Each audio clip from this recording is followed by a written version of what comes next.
desarrollando ahora mismo. No nos permitieron grabar sus caras, pero sí grabar mi ponencia. Aquí está, los últimos 140 años de historia monetaria condensada en 10 minutos. Tened presentes las 7 etapas del imperio, a ver si sois capaces de observar las señales.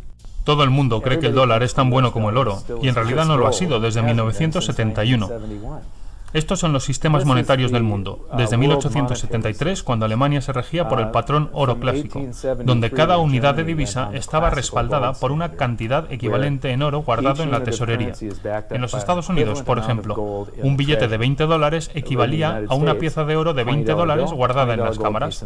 Es decir, que tú podías entrar en cualquier banco, entregar tu divisa, que no era más que un recibo por el dinero, es decir, un cheque por valor del dinero, y entonces pedías tu dinero de oro y plata, y te lo entregaban. Esto era divisa y esto era dinero. No había ninguna otra razón para que los gobiernos guardaran oro en sus cámaras más que la de respaldar la divisa impresa. El oro le da confianza a la divisa, y la divisa le da a los gobiernos la posibilidad de comenzar con la estafa, porque imprimen recibos por oro y luego se empiezan a imprimir más recibos que oro existe en realidad. Eso ocurrió durante la Primera Guerra Mundial. Durante el combate cesaron los derechos de rescate del oro, y ya no podías ir al banco y cambiar tus libras, tus liras, tus marcos, tus francos por oro. Ya no eran cambiables por oro. Pusieron en marcha las prensas para imprimir como locos. Luego, entre guerras, funcionó algo llamado el patrón intercambio de oro, en el que las divisas estaban respaldadas por oro, pero solo parcialmente. En los Estados Unidos, bajo el Acta de la Reserva Federal de 1913, se le autorizó a imprimir billetes de $50 respaldados solo por $20 de oro, es decir, un 40% de respaldo. Por cada $20 en las cámaras podían imprimir $50. $20 gold piece in the vault, they could put $50 in circulation. We're the dollars of the nation on parade. We're the biggest batch of dollars ever made. Oh, we used to march by millions, but now we march by billions, and maybe we'll be trillions for your dead. We're the dollars. Then we get to 1944. Now, during both wars, Europe paid the U.S. with gold. During World War I, llegamos a 1944. Durante las guerras, Europa pagaba a los Estados Unidos con oro.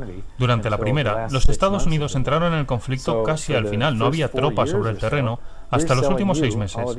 Durante aproximadamente 4 años os estuvimos vendiendo, es decir, vosotros habíais mandado a vuestros jóvenes al frente desde las granjas y fábricas que manufacturaban bienes de consumo, y las fábricas empezaron a manufacturar metralletas o tanques, mientras antes se fabricaban coches. Así que la economía estaba enfocada a la guerra, y todos los bienes de consumo y agricultura tenían que importarse de los Estados Unidos, todo pagado con oro. En la Segunda Guerra Mundial, Hitler comienza con el ruido de sables en 1936. Anexiona a Austria en 1938, invade Polonia en el 39, y fue en 1941 cuando se ataca Pearl Harbor. Y no mandamos tropas hasta agosto del 42, creo. De nuevo, durante 6 años nos pagabais en oro y os vendíamos de todo. De aquí viene el mito americano de que la guerra es buena para la economía, y lo es si no estás implicado, y si estás vendiendo a los participantes absolutamente todos los bienes que están necesitando. Yes, America's national income gets bigger and bigger.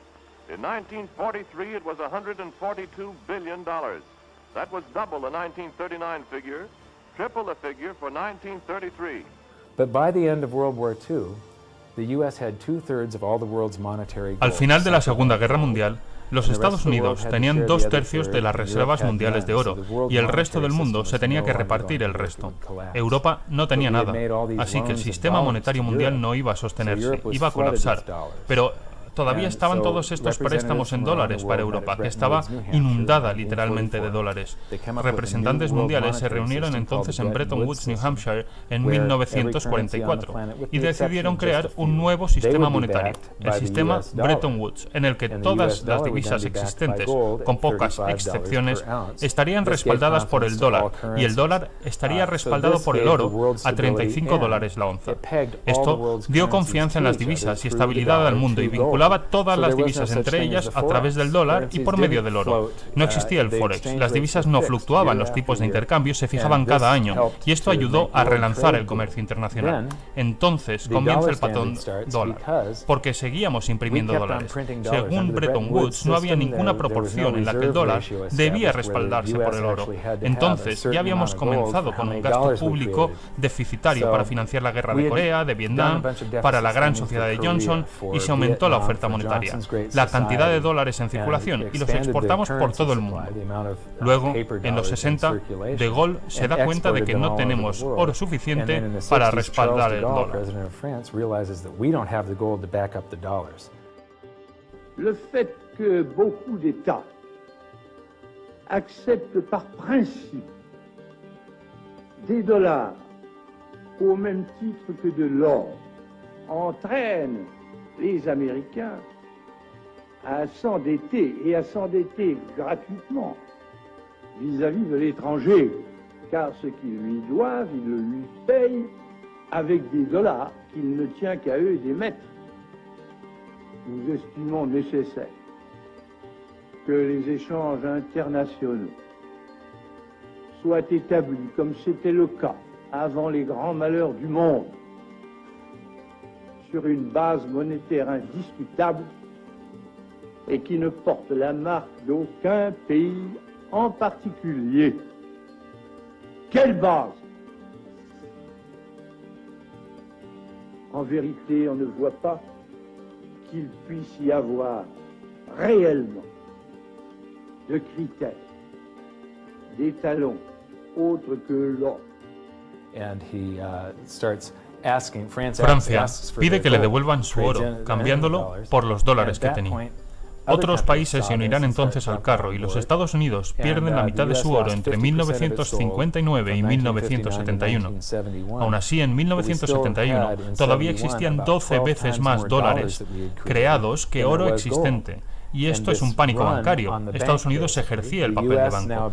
Este es un pánico bancario soberano, porque Estados Unidos, por segunda vez en la historia, había cometido fraude y había creado más recibos de oro que oro existente. Así de simple. Los mercados se dan cuenta, lo sintieron, y Nixon se vio forzado a salir del patrón oro, porque si hubiera pagado todo el oro de los recibos hasta llegar a cero, una vez no hubiera tenido suficiente para seguir pagando, todo el sistema monetario hubiera colapsado. I have directed Secretary Connally to suspend temporarily the convertibility of the dollar into gold or other reserve assets, except in amounts and conditions determined to be in the interest of monetary stability and in the best interest of the United States.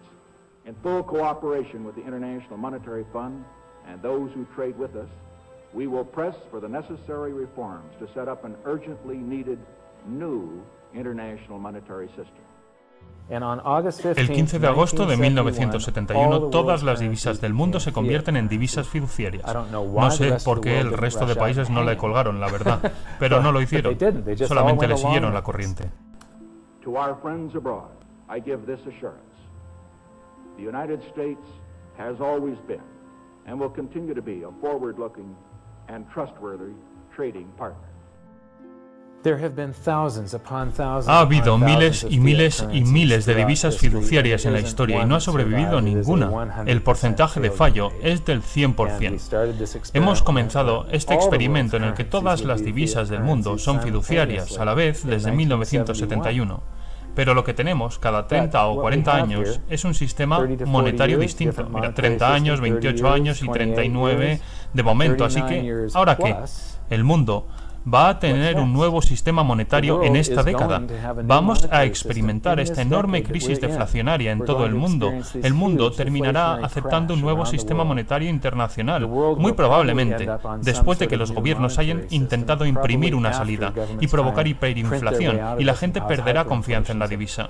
¿Dónde acaba la gente buscando refugio a lo largo de la historia una y otra vez durante los últimos 5.000 años? Siempre acaban en el oro y la plata. En un mundo de divisas flotantes, que es lo que son todas las divisas hoy en día, todas se mecen arriba y abajo entre ellas, pero todas se hunden respecto al oro.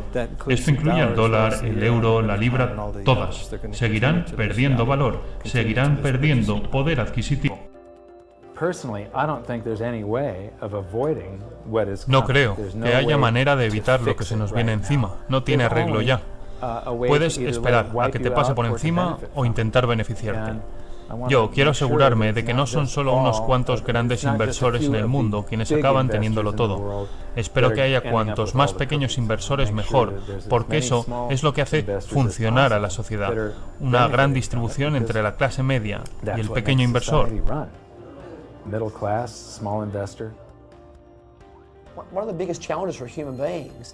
Uno de los desafíos de la especie es que estamos diseñados para operar en inminencia. Esto está literalmente en mis entrañas. Cuando estoy en la selva, o bien estoy buscando algo de comer o asegurándome de que no soy comida. Eso se traslada al mundo moderno, en que solo pensamos en lo que está frente a nosotros, en la inmediatez. Pensamos que la semana pasada es hace mucho tiempo. En el mundo YouTube, Facebook, mensajes instantáneos, pensamos que 3 segundos es mucho tiempo. ¿Te llegó el correo ya? ¿Ya lo has colgado? La realidad es que si observas la historia, no una semana, ni un mes, ni un año, quiero decir décadas, quiero decir 100 años, quiero decir 200 años o más que eso, puedes empezar a ver patrones. Puedes ver que algo ocurre porque la historia se repite y hay una tendencia y hay unos movimientos de los que puedes aprender. Tienes de verdad que dejar atrás tus instintos humanos para observar la historia, porque nos centramos en el ahora, porque eso es comer o ser comido. Hay que ir más allá y no centrarse en el aquí y ahora. Hay que aprender eso tan poderoso que es lo que pasó, porque eso te puede mostrar patrones y dar indicaciones sobre qué es lo que puede ocurrir en el futuro.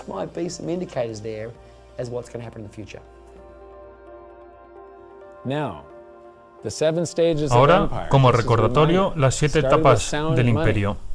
Se empieza con un dinero sólido, respaldado, se continúa añadiendo capas de gasto público y programas sociales, se desarrolla un ejército fuerte, se comienza a dar uso a ese ejército, para pagar la guerra se aumenta la base monetaria.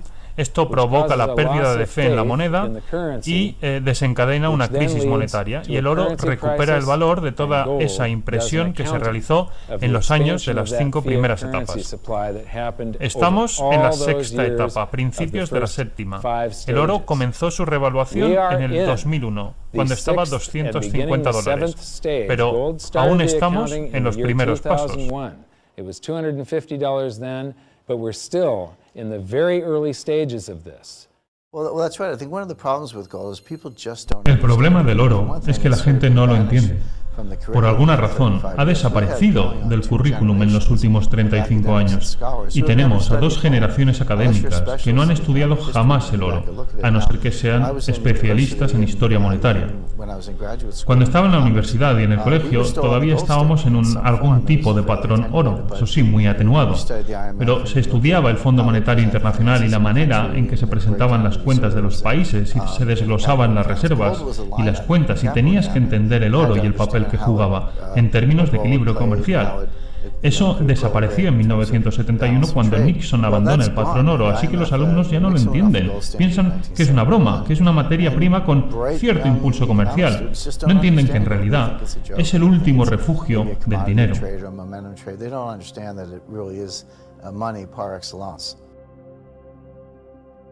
Hemos aprendido que el dinero se creó aproximadamente en el 630 a.C., cuando se convirtió en fungible.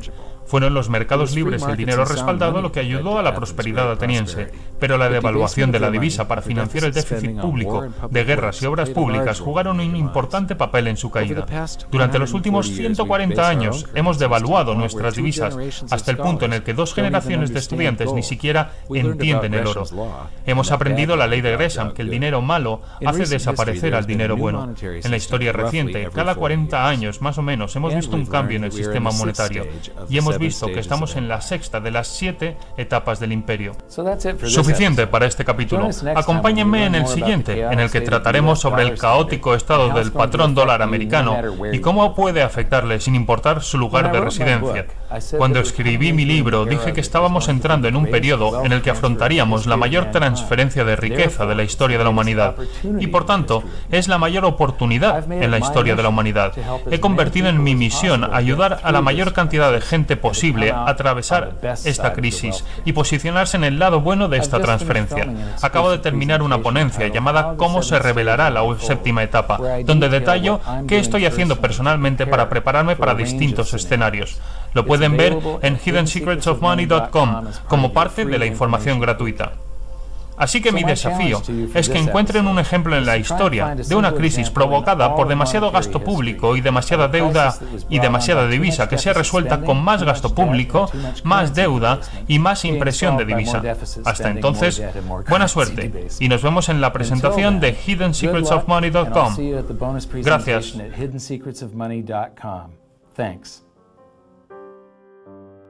You bet. There is no other side. You're either silver and gold or you're doomed. That's exactly the way the world is always working. That's the way it's working right now. Turn on the television, watch with the price of gold. Look at the dollar going down, gold's going up, silver's going up. That's exactly the way it's always worked, and it's always worked that way, and it's working that way now. And why is anyone surprised? Why is anyone surprised? It's always worked like that. Past 5,000 years. That's right, 5,000 years in a row, it's worked exactly that way. It's happening that way now. And ooh, wait a minute here. Weird. Beyond weird. Mike Maloney's Hidden Secrets of Money is made possible by the clients of GoldSilver.com. Your continued loyalty and support allows us to educate the public on how to both protect themselves and benefit in the turbulent times ahead. To all GoldSilver.com customers, thank you. Hidden Secrets of Money would not be possible without you.